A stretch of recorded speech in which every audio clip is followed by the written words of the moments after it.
प्रांत में विभिन्न रियासतों में धान का जन की जनसंख्या 10,417 बताई गई।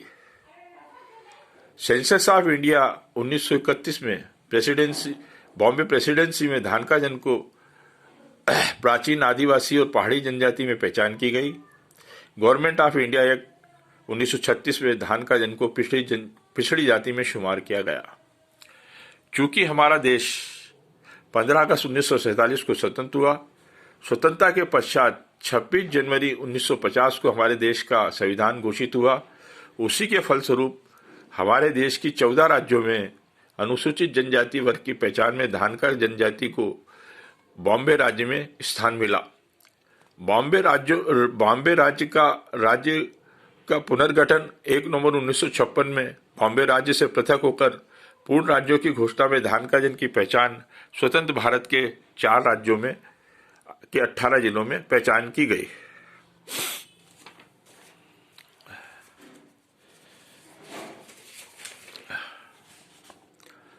चूंकि 4 राज्यों के 18 जिलों में बॉम्बे और बड़ौदा प्रेसिडेंसी शुमार थे, इसी कारण 1 नवंबर 1956 को पुनर्गठन के पश्चात धानका इंक्लूडिंग तडवी, तेतरिया एंड वल्लवी, मध्य प्रदेश राज्य में ओराव इंक्लूडिंग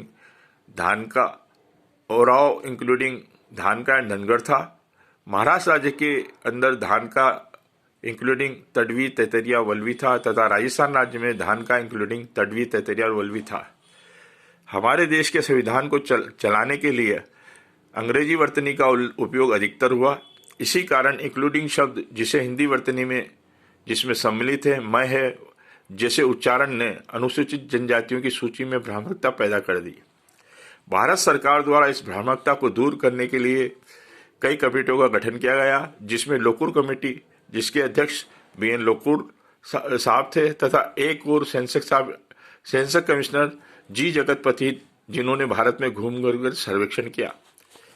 भारत सरकार को जब महसूस हुआ कि सन 1956 से 1976 के मध्य चलने वाली सूचियों में अनुसूचित वर्ग को भ्रामकता होने से कई जातियां जनजातियां देश की मुख्य धारा से जुड़ने में विफल हो रही हैं, सारे राज्यों में जो जिलों से प्रतिबंधित पूर्व में जारी सूचियों को पृथक कर अनुसूचित जातियां और अनुसूचित जनजातियां आदेश संशोधन अधिनियम 1976 लाकर सभी राज्यों में सभी जिलों में जाति जनजातियों को अधिसूचित किया, जो आज भी